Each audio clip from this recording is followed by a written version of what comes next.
If I do regret anything, it's being dumb enough to join the mafia. Ralph Cipriano with Fox 29's Dave Schratweiser just published an ebook. Schratweiser told me about the story, and I just found it fascinating. And it's selling like hotcakes. Yeah, so we're at the top of the criminal biography list. It's called The Hitman, a true story of murder, redemption, and the Melrose Diner, about the life and crimes of John Veasey, a mafia hitman turned government witness turned wealthy car salesman. John was in the witness protection program but gave up the anonymity, remarried, and says he's a changed man. I had the chance to interview John Veasey yesterday. He talked about growing up on drugs, his recruitment to the mafia, the murders he's done time for, and where his life is now.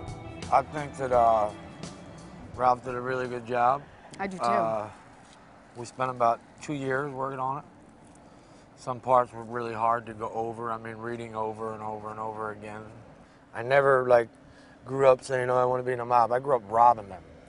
You know what I mean? I wanted to get high. They had money and I didn't, so that's what I did. I was always a tough kid in the neighborhood that was always robbing people, drilling people, and a lot of burning of people. And I used to put people in chairs with, Christmas lights on them and spray them with the hose, or get the big pasta pot and throw water. But then my wife, Lorraine, she would get mad and say, "There's no more Christmas lights," because I burned all the bulbs out, from electrocuting the people. So John, do you have to feel sorry for killing people? I do. I mean, I do. I mean, I don't lose sleep over it. I mean,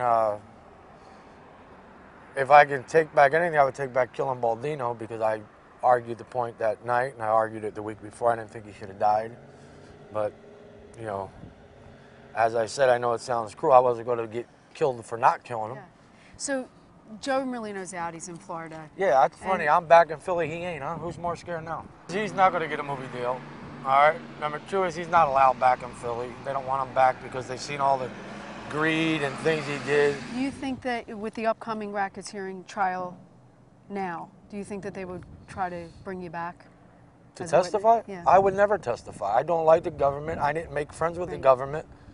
Some of these guys become rats, and then they go on to do speaking arrangements to tell people how to fight crime. I enjoy people that commit crime. So what are you doing now? Now I'm training people how to sell cars. And obviously... Still in the car business. Yeah, I want to open my own car lot, maybe right here in South Philly. Even after an entire book has been written about him, there is still more he wants to say. Obviously, today earlier on our radio show, I made a mistake to say that I didn't love my children's mother. What I meant was I didn't know what love was. Not that I didn't love them. You didn't love her well. Well, I don't know. I loved her the best I could. John says there is definitely a movie in his future and that he'd want to play himself. But I would like to have a movie come out, sure. I would actually want to be in it. But if he couldn't, perhaps Robert De Niro would work. They say I look like Robert De Niro. I don't know if I do or don't, like a young one. For Philly.com, I'm Marnie Hall.